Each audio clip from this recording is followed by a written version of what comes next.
எல்லோருக்கும் வணக்கம். காளைகள் தான் எங்களுடைய டார்கெட் அப்படின்னு சொல்லிட்டு வாரத்தின் முதல் நாள் இன்னைக்கு கரடிகள் உள்ள இறங்கி அட்டாக் பண்ணிக்கிட்டு இருக்கு. இதனால நிஃப்டி 130 பாயிண்ட் கீழே இறங்கியிருக்கு. ஆனா இது தேவையான ஒன்றா? இவ்வளவு பயம் தேவையா? இப்படி 130 பாயிண்ட் ஓப்பனிங்ல இறக்கம் தேவையா அப்படின்னா அதுக்குண்டான சரியான காரணம் என்பது கிடையாது. அதாவது ரொம்பவுமே எக்ஸ்ட்ரா கேர்ஃபுல்லா இருக்காங்க. நம்ம மட்டும் இல்ல, உலக மார்க்கெட்டுகள் எதை எடுத்து பார்த்தாலும் வீழ்ச்சியை தான் சந்திச்சிருக்கின்றன. இதுக்கு என்ன காரணம்னா ரொம்பவுமே கேர்ஃபுல்லா இருக்காங்க. இந்த வாரத்தில் யூஎஸ் ஃபெட்டினுடைய ரேட் கட்ல ஏதாவது வித்தியாசமா பண்ணிடுவாங்களா? அங்க ஏகப்பட்ட சர்ப்ரைஸ். ஒரு ஜேம்ஸ் பாண்ட் படம் மாதிரி போய்கிட்டு இருக்கு. 2 தடவை ட்ரம்ப்பை சுட்டாங்க, 2 தடவையும் தப்பிச்சுக்கிட்டு இப்ப பிரசிடென்ட் வேற ஜனவரியில் ஆக போறாரு. ஏற்கனவே அவர் வர்றதுக்குள்ளேயே பல்வேறு வேலைகளை பண்ணிக்கிட்டு இருக்காங்க. அப்ப இந்த யூஎஸ் ஃபெட் ட்ரம்ப் வந்ததுக்கு அப்புறம் பார்த்துக்கலாம். இப்போ நம்ம ஒரு 0.25% எதுக்கு குறைக்கணும், 0.5% எதுக்கு குறைக்கணும், அடுத்த வருஷம் அவர் பதவி ஏற்றதுக்கு அப்புறம் பார்த்துக்கலாம் அப்படின்ற மாதிரியா ஒரு சர்ப்ரைஸ் கொடுத்து எந்த விதமான யூஎஸ் ஃபெட் ரேட்டு கட் பண்ணாம போயிட்டா என்ன பண்றது? அரசியல் இந்தியாவில் மட்டும்தான் இருக்கா? உலகம் பூரா அரசியல் இருக்கு. அப்ப அரசியல் ரீதியாக ஏதாவது நடந்துருமோ அப்படின்ற மாதிரி ரொம்பவுமே எக்ஸ்ட்ரா கேர்ஃபுல்லா இருந்துதான் பல்வேறு நாடுகளுடைய ஷேர் மார்க்கெட்டுகள் இன்னைக்கு இறக்கி இருக்கு. அதனால தேவையில்லாம நம்மளே முடிச்சு இன்னைக்கு இறக்கி விட்டாங்க. ஐபிஓக்களை பொறுத்த வரைக்கும் 2 ஐபிஓக்கள் ஓபன் ஆயிருக்கு. அதனுடைய கிரே மார்க்கெட் பிரீமியம் சப்ஸ்கிரிப்ஷனுடைய டேட்டா எந்த அளவுக்கு அப்டேட் ஆயிருக்கு அப்படின்னு பார்த்தோம்னா, இந்த இன்வென்ச்சரஸ் நாலேஜ் அப்படின்றதனுடைய grey market premium 30% maybe listing ஆயிடுமோ அப்படின்ற மாதிரி எதிர்பார்த்துட்டு இருக்காங்க. அதே மாதிரி சப்ஸ்கிரிப்ஷன் ஒரே ஒரு ஷேர் தான் அவன் தர்றன்றான். ஆனா 8 பேருக்கு மேல போட்டி போட்டுக்கிட்டு இருக்காங்க.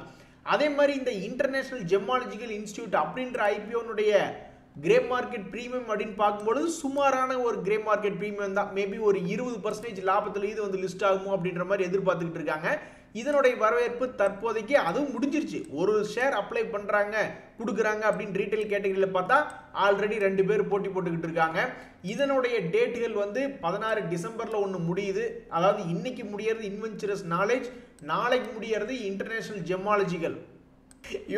இப்படி வரிசையா ஏதாவது ஒரு 30% 40% வாய்ப்புள்ள ஐபிஓக்களை வரிசையா ஒன்று பின்னாடி விட்டீங்கன்னா எங்ககிட்ட இருக்கிற பணத்தை வச்சு எப்படியே எல்லாத்துலையும் நாங்கள் அப்ளை பண்ணுறது அப்படின்றது ரொம்பவுமே, அதாவது இந்த ஐபிஓ கிடைக்கிறதே லக்கு.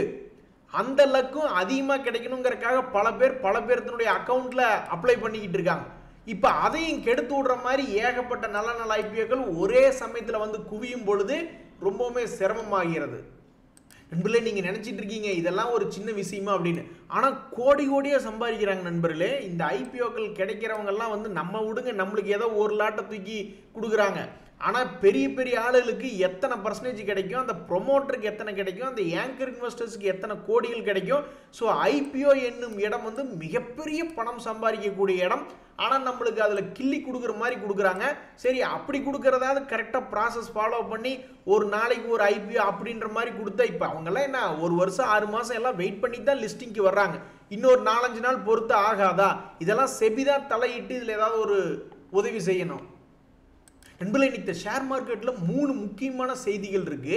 அதில் ஒரு நல்ல செய்தி தான் 3மே. ஆனால் அதில் ஒருத்தன் கும்பா பாட்டு பாடிக்கிட்டு இருக்கான், வாரி எனர்ஜி அப்படின்ற ஷேர். இப்படி 1.5% இவன் கும்பா பாடுறதுக்கு அவசியமே இல்லை. இவன்ட்டி ஒரு நல்ல செய்தி என்ன வந்தது அப்படின்னு பார்த்தா இவங்களுக்கு புது ஆர்டர்கள் கிடைச்சிருக்கு அப்படின்ற மாதிரி ஒரு நியூஸ் வருது. அந்த நியூஸை கேட்டு இவன் மேல் நோக்கி ஏறி வந்திருந்தா பரவாயில்ல. ஏன் நான் அப்படி சொல்றேன்னா, இந்த டிக்சன் அப்படின்ற ஷேர் ஆல்ரெடி உச்சத்தில் இருக்க, வாட் அ மேன் அப்படின்ற மாதிரி இருக்கிறதுலேயே மேலே பறந்து கொண்டு இருக்கக்கூடிய ஷேர் தான் இந்த டிக்சன். அப்பேற்பட்ட இந்த டிக்சன் அப்படின்ற ஷேர் இன்னைக்கு 4% ஏறி இருக்கு. ஸோ இந்த ஷேரை வச்சிருக்கிறவங்களுக்கு மன வருத்தம் என்பதே கிடையாது. அவங்களுக்கு எவ்வளவு பெரிய குடும்ப பிரச்சனைகள், எவ்வளவு பெரிய அலுவலக பிரச்சனைகள், எவ்வளவு பெரிய காலேஜ் பிரச்சனைகள், அந்த மாதிரி எத்தனை பிரச்சனை இருந்தாலும் சந்தோஷமா தான் இருப்பாங்க. ஏன்னா அது இருக்கிறதுலேயே உச்சத்தில் இருக்கு. சரி, அப்படி என்ன இந்த பங்கு பண்ணுச்சு அப்படின்ற மாதிரி நம்ம பார்த்தோம்னு வச்சுங்களேன். இந்த டிக்சனுடைய அறிவிப்பு என்னவென்றால் அவங்க ஒரு ஜாயிண்ட் வெஞ்சர் போட்டிருக்காங்க. யாரு கூட அப்படின்னு பார்த்தா இந்த விவோ மொபைல் இந்தியா பிரைவேட் லிமிடெடோட ஒரு ஜாயிண்ட் வெஞ்சர் போட்டிருக்காங்க. எலக்ட்ரானிக் டிவைசஸ் அது போன்ற ஒரு ப்ராடக்ட்டுகளுக்காக அப்படின்ற ஒரு நியூஸ் வந்த உடனே இவனை பிடிச்சி இன்னைக்கு 4% ஏற்றி விட்டுருக்காங்க. சமீபத்தில் நியூஸ் வந்தால் ஏறக்கூடிய பங்குகளில் இந்த டிக்சனும் ஒன்றா தான் இருந்தது. சமீபத்தில் நியூஸ் வந்தால் ஏறக்கூடிய பங்குல இந்த வாரி எனர்ஜியும் ஒன்றா தான் இருந்தது. ஆனால் இன்னைக்கு இவனை ஏற்றி உள்ள பாவம் ஈஸ் மை ட்ரிப் அப்படின்ற ஷேரும் இன்னைக்கு நீங்க எடுத்து பார்த்தீங்கன்னா 3.5% ஏறி இருக்கு. வசனமான முக்கியம் படத்தை பாடுற அப்படின்ற மாதிரி நீங்க யாராவது கேள்விப்பட்டிருக்கீங்களா? நான் கேள்விப்பட்டதில்லை. அதாவது பிக் கிரிக்கெட் லீக் அப்படின்னு ஒரு லீக் இருக்கு. நீங்க தமிழ்நாடு டிபிஎல் கேள்விப்பட்டிருப்பீங்க, ஐபிஎல் கேள்விப்பட்டிருப்பீங்க, அந்த மாதிரி நிறைய கிரிக்கெட் லீக்ஸ் இருக்கு. இவங்க பிக் கிரிக்கெட் லீக் அப்படின்ற ஒரு இதுக்கு அஃபிஷியல் டைட்டில் ஸ்பான்சரா வந்திருக்காங்க அப்படின்ற ஒரு நியூஸ் வந்த உடனே அது ஒரு 3.25% ஏறிடுச்சு. இவங்களுடைய பிசினஸ் இம்ப்ரூவ்மெண்ட்டுக்கு அது உதவி செய்யும் அப்படின்ற ஒரு கோணத்துல இன்னைக்கு வந்த நியூஸ்களை வேஸ்ட் பண்ணி விட்ட ஷேர்களில் இன்னொரு ஷேர் என்னன்னு கேட்டால், என்ன கேட்டால் இந்த டிமார்ட் அப்படின்ற ஷேர். ஏன்னா அவங்களும் புது ஸ்டோரில் இன்னைக்கு ஓப்பன் பண்ணியிருக்காங்க அப்படின்ற ஒரு நியூஸ் வந்துச்சு. ஆனால் இந்த அவென்யூ சூப்பர் மார்ட்ஸை நான் போய் எடுத்து பார்த்தா அது ஒன்றும் பெருசாக ஏறவே இல்லை. காலையில் கொஞ்சம் பாசிட்டிவ் இருந்தால் மார்க்கெட் தான் சரியில்லையே. மார்க்கெட் ஓப்பன் ஆனதுலேருந்து கும்பா குட்டி தேவையெல்லாம் பயந்துக்கிட்டு கீழே படுத்து கிடக்கு. அவன் கீழே போனது இல்லாமல் பல்வேறு பாசிட்டிவ்ல இருந்த ஷேர்களையும் கீழே எடுத்து கொண்டு வந்திருக்கான். ஸோ இந்த நியூஸ் என்பது வேஸ்ட்டாக போச்சு. இந்த நியூஸ் ஏன் முக்கியம் அப்படின்னா, இந்த டிமார்ட் அப்படின்றது ஒரு வருஷத்தினுடைய லோல் இருக்கு. ஸோ அப்போ இது போன்ற செய்திகள் அவனை மேலே கொண்டு வருமா அப்படின்ற மாதிரி தான் அந்த முதலீட்டாளர்கள் பார்த்துக்கிட்டு இருப்பாங்க. அப்படி கிடையாது. உங்களுக்கு கும்பா அப்படின்ற மாதிரி இன்னைக்கு ஏறாமல் இருந்தால் மன வருத்தமாக இருக்கும்ல. தெய்வமே, உங்களை மாதிரி ஷேர்களை வாங்குறதுக்கு உண்டான ரூல்ஸ் என்ன, உங்களுடைய திறமை தான் என்ன அப்படின்னு கேட்குற மாதிரி இந்த கெய்ன்ஸ் டெக்னாலஜி இன்னைக்கு 5% ஏறி இருக்கான். அது முக்கியம் இல்லை. அது இந்த ஒரு வருஷத்தில் எடுத்து பார்த்தாலும் உச்சத்தில் 7000 இருக்கு. 3 வருஷ அளவில் எடுத்து பார்த்தாலும் அது மேலே உச்சத்தில் தான் இருக்கு. அப்போ நீ என்னதான்ப்பா பண்ற அப்படின்ற மாதிரி நம்ம போய் பார்த்தோம்னு வச்சுங்களேன், இது ஒரு டெக்னாலஜி கம்பெனியாக இருக்கு, எலக்ட்ரானிக்ஸ் ரிலேட்டடாக இருக்கிறது. சரி, அது கூட நம்மளால பிடிக்க முடியலன்னு வச்சுங்க, செக்டர் நம்மளால கரெக்டாக சூஸ் பண்ண முடியல அப்படின்னா, மிகவும் அடிப்படையாக இருக்கக்கூடிய growth கம்பெனியாக இருக்கு. இது பாருங்க, அதாவது 9 கோடி அப்படின்றது இதுக்கு முன்னாடி 2019 சம்பாரிச்சுக்கிட்டு இருந்தவன் இப்போ 187 கோடியா சம்பாரிச்சுக்கிட்டு இருக்கான். எவ்வளவு பெரிய ப்ராஃபிட் ஏர்னிங்ஸ் growth இருக்கு பார்த்தீங்களா? அது மட்டும் இல்லாமல் பெரிய பெரிய முதலீட்டாளர்கள் எஃப்ஐஎஸ் டிஎஸ்னுடைய ஹோல்டிங் பர்சன்டேஜே அந்த கம்பெனியில் கிட்டத்தட்ட 30%. அந்த கம்பெனியில் யார் சொந்தக்காரங்க அப்படின்னா எஃப்ஐஎஸ் டிஎஸ் போன்ற பெரிய பெரிய இன்ஸ்டிடியூஷன்ஸ் தான். ஸோ என்னைக்காவது ஒரு ஏர்னிங்ஸ் growth இருக்கக்கூடிய கம்பெனிகளாக பார்த்து பிடிக்கும் பொழுது இது போன்ற திறமைகள் இருந்தால் மேபி நம்மளுக்கு லக் அடிக்கிறதுக்கு வாய்ப்புகள் என்பது அதிகம். நண்பர்களே, உங்களுக்கு ஒரு கான்ஃபிடன்ஸ் தரக்கூடிய மாதிரி ஒரு செய்தி ஒன்று இருக்கு. ஸ்பார்க் அப்படின்ற கம்பெனி இன்னைக்கு 11% ஏறி இருக்கு. ஆனால் அது ஒரு கும்பா கம்பெனி, மிகவும் மோசமான கம்பெனியாக தான் இந்த உலகம் பார்க்கும். ஏன் அப்படின்னா, அந்த ஸ்பார்க் அப்படின்ற கம்பெனி சில காரணங்களால சமீபத்தில் ஹையிலிருந்து 50 to 60% வரைக்கும் இறங்கின பங்கு. இப்போ அவனுடைய லோ ரேட்லேருந்து கணக்கு எடுத்து பார்த்தா 20% ஏறிட்டான். 50% இறங்கிட்டு 20% ஏறிட்டான். இவன் ஏன் கும்பா குட்டி மாதிரி இருக்கு அப்படின்னு பார்த்தீங்கன்னா, பெரும்பாலும் அவனுடைய குவார்டர் ரிசல்ட் எல்லாமே ஒரு நெகட்டிவ் ரிசல்ட். அப்போ இது போன்ற கம்பெனிகளை ரொம்பவுமே மோசமான கம்பெனிகளாக தான் இந்த ஷேர் மார்க்கெட் பார்க்கும். அப்படி இருக்கக்கூடிய கம்பெனியோட 50-60% இறங்கிட்டு 20% ஏறான்னா, அப்போ ப்ளூ சிப் கம்பெனிகள், ஒரு உதாரணத்துக்கு ரிலையன்ஸ், இன்ஃபோசிஸ், டிசிஎஸ், விப்ரோ போன்ற கம்பெனிகள்லாம் வாங்குறவங்க என்னை பொறுத்த வரைக்கும் எதுக்கு பயப்படணும்? நம்பர் 1, அதை நம்ம ஹெட்ஜிங் பண்ணிக்கலாம், அல்லது வேறு ஏதாவது ஒரு ஐடியா பண்ணி ஏதாவது ஒரு மேனேஜ் பண்ணுறதுக்கு அதில் வாய்ப்புகள் அதிகம். நம்பர் 1. நம்பர் 2 என்பது, இது போன்ற கும்பா குட்டி கம்பெனிகளே இவ்வளவு பெருசாக இறங்கிட்டு மறுபடியும் மேல் நோக்கி ஏறுறான் அப்படின்னா, அப்போ லாபம் செய்யக்கூடிய ப்ளூ சிப் கம்பெனிகள் இறங்குனா ஏன் ஏறக்கூடாது? அப்போ எதுக்காக பயப்படணும்? மேலும் மேலும் பணம் போட்டுக்கிட்டே இருந்தால் வெற்றி தான். நண்பர்களே, இந்த ஜேஎஸ்டபிள்யூ எனர்ஜி அப்படின்ற ஷேர்லையும் அவங்களுக்கும் சில ப்ராஜெக்ட்ஸ் கிடைச்சிருக்கு அப்படின்ற ஒரு செய்தி வந்திருக்கு. அந்த நியூஸை வச்சுக்கிட்டு காலையில் நல்லா தான் இருந்தான். அப்புறம் மார்க்கெட்டினுடைய சரிவு அவனையும் சேர்த்து கீழே கொண்டு வந்துருச்சு. இந்த சமயத்தில் தான் ரொம்ப நாளாக நியூஸ் வரவே இல்லை. அதாவது ஒரு காட்டில் யாருமே இல்லைன்னா அங்கே இருக்கக்கூடிய ஒரு எறும்பு கூட, ஒரு சுல்லெரும்பு கூட அந்த காட்டுக்கு ராஜாவாக இருக்கும் அப்படிங்கிற மாதிரி இன்னைக்கு மிக முக்கியமான பங்குகள்லாம் பெருசாக மேல் நோக்கி ஏறி வரல. ஆனால் பல நாட்களாக நியூஸுக்கே வராமல் கீழே ஒரு மாதிரி படுத்து கிடந்திருக்கக்கூடிய இந்த டாக்டர் ரெட்டி, இண்டஸ்இண்ட் பேங்க்குகள்லாம் கூட இன்னைக்கு டாப் கெய்னராக வந்திருக்கு நிஃப்டி 50 இண்டெக்ஸில். அப்போ பொதுவாக என்ன நினைப்பாங்க மனசில், சரி இந்த டாக்டர் ரெட்டிக்கு ஏதாவது ஒரு நல்ல விஷயம் நடக்குமா? இதுக்கு முன்னாடியெல்லாம் கூட இப்படி இறங்குனா அப்புறம் ஏறுனா, அதே மாதிரி இப்போ இறங்கியிருக்கா மறுபடியும் ஏறுவானா அப்படின்ற ஒரு சின்ன நம்பிக்கை இந்த டாக்டர் ரெட்டி மனசில் விதைக்க தான் செய்யும். ஆனால் நீ மனசில் விதைச்சி விட்டிய அந்த நம்பிக்கை, அதை நீ சரி பண்ணியா இல்லையா அப்படின்றது 6 மாதம் கழித்து பார்த்தா தான் தெரியும். அது அந்த மாதிரி நம்பிக்கையை காப்பாத்துச்சா இல்லை சும்மா போலி நம்பிக்கையா என்பது சிறிது காலம் கழித்து தான் தெரிய வரும். இந்த சமயத்தில் போன Q2 ரிசல்ட்டின் காரணமாக, சரியில்லாத காரணமாக இந்த கம்பெனியை பிடிச்சி அடி வெளுத்து விட்டாங்க. இனி 2025 பிறந்ததுக்கப்புறம் Q3 ரிசல்ட் வரப்போகுது. அதில் ஒருவேளை தன்னுடைய பெயரை காட்டி பழையபடி வருவானா? இந்த இண்டஸ்இண்ட் பேங்க்குக்கு கீழே விழுகிறதும் மறுபடியும் மேல் நோக்கி எந்திரிச்சு வர்றதும் பெரிய ஆச்சரியம் கிடையாது. இப்போ கூட நீங்கள் சமீபத்தில் 2022 ஒரு இடம் ஏறி இறங்கியிருக்கான், 2023 ஒரு இடம் ஏறிட்டே போனால் அப்புறம் இப்போ இறங்கியிருக்கான். அப்போ 2025 என்ன பண்ண போகிறான்னு தெரியல.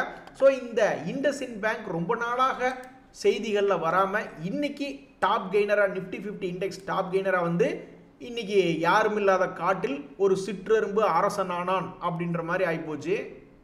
அதே மாதிரி இன்னைக்கு சுந்தரம் ஃபினான்ஸ் அப்படின்ற பங்கு அவன் சமீபத்தினுடைய சப்போர்ட்லேருந்து கொஞ்சம் கொஞ்சமாக ஏறி ஒரு 10% ஏறி இருக்கான். தொடர்ந்து ஏறிச்சுன்னா சந்தோஷம் வருமே, மகிழ்ச்சி வருமே அப்படின்ற மாதிரி அதனுடைய முதலீட்டாளர்கள் பார்த்துக்கிட்டு இருக்காங்க. ஸோ இன்னைக்கு மார்க்கெட்டில் கெயின் ஆன பங்குகளில் இந்த சுந்தரம் ஃபைனான்ஸ் அப்படின்ற பங்கு ஒன்று. அவன் எங்கிருந்து கெயின் ஆகிட்டு இருக்கான்னா சமீபத்தினுடைய லோன்லேருந்து வரான். ஸோ அப்போ இது போன்ற 3 பங்குகளுமே அதனுடைய ஷேர் ஹோல்டர்ஸ்க்கு கொஞ்சம் நம்பிக்கை கொடுக்கு. ஆனால் 6 மாதம் கழிச்சு தான் தெரியும் இது இந்த நம்பிக்கையெல்லாம் கும்பா நம்பிக்கையா இல்லை நல்ல நம்பிக்கையா அப்படின்ட்டு.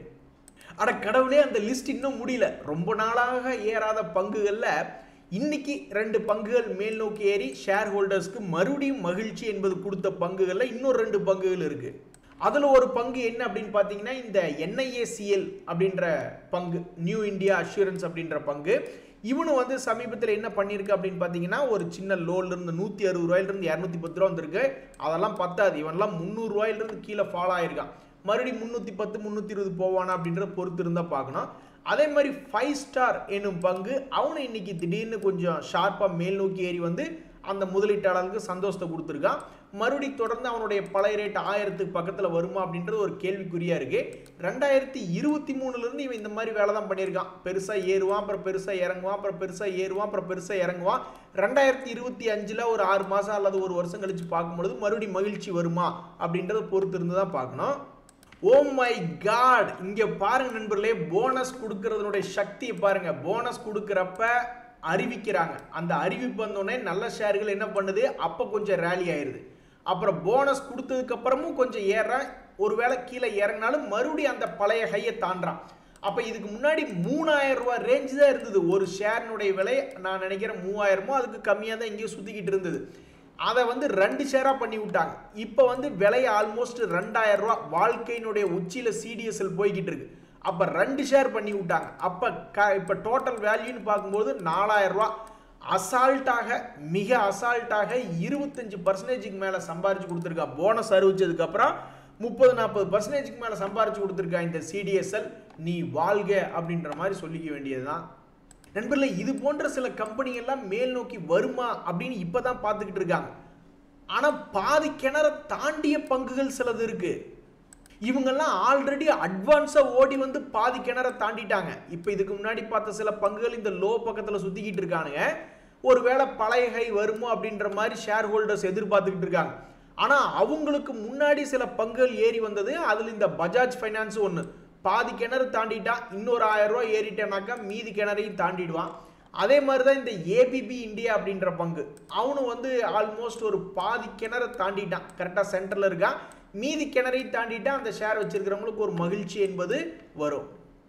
ஒரு நல்ல செய்தி கூட கிடையாது நண்பர்களே. நான் மார்க்கெட்டில் இருக்கக்கூடிய mid cap, small cap, large cap, Nifty 50, Nifty next 50 index போன்ற பல்வேறு இண்டெக்ஸில் எடுத்து பார்க்குறேன். ஒரு ஸ்பார்க்கு கூட விட்டுருங்க, ஸ்பார்க்கு அது லாபமே செல்லையாத கம்பெனி. அவன் மேலே வந்து என்ன பண்ணுறது, இந்த சிற்றெரும்புகள் இத்தனை நாள் நியூஸ்லேயே இல்லாமல் திடீர்னு இன்னைக்கு ஒரு % பக்கம் மேலே வந்து இன்னைக்கு நாங்கள் தான் நிஃப்டி டாப் கெய்னர்னு சொல்லிக்கொள்ளக்கூடிய இந்த இண்டஸ்இண்ட் பேங்க், டாக்டர் ரெட்டி கூட விட்டுருங்க. மற்றபடி ஏதாவது சொல்லிக்கிற மாதிரி எதுலையுமே இல்லை. மிட் கேப் வேணால் ஒரு 5-5% ஏறின சில பங்குகள் பார்க்குறேன். ஸோ மிட் கேப் இன்னைக்கு ஓரளவுக்கு நல்லா தான் இருக்குது. மிட் கேப்பில் நம்ம பணம் போட்டு வச்சிருக்கோம்னா அப்போ நம்ம போர்ட்ஃபோலியோ இன்னைக்கு பாசிட்டிவாக தான் இருக்கும். மார்க்கெட் இறங்கினா நீ இறங்கிட்டு போ கும்பா குட்டி அப்படின்னு நம்ம மார்க்கெட்டை பார்க்க தேவையில்லை. போர்ட்ஃபோலியோ ஓரளவுக்கு பாசிட்டிவாக இருக்கிறதுக்கு தான் வாய்ப்புகள் அதிகம். இன்னொரு முக்கியமான செய்தி என்னென்னா, இந்த ஸ்கை கோல்டு PC ஜுவல்லரில் எடுத்து பார்த்தீங்கன்னா ஹெவியாக இறங்கின மாதிரி காட்டுவான். அதுக்கு முக்கிய காரணம் உங்களுடைய போனஸ் அண்ட் ஸ்பிளிட் அப்படின்ற கார்பரேட் ஆக்ஷன்ஸ் தான் காரணம். அது போக ரொம்பவுமே மனசை வலிக்கிற மாதிரி இறங்கினது இந்த கோபால் ஸ்நாக்ஸ் 2வது நாட்களாக இறங்கி கொண்டு இருக்கு. மற்றபடி வேற எதுவும் பெருசாக இறங்கின மாதிரியே இன்னைக்கு செய்திகள் இல்லை. இன்றைய தகவல் அனைத்தும் உங்களுக்கு உதவியாக இருந்தால் எனக்கு மகிழ்ச்சி தான். ரொம்ப நன்றி, வணக்கம்.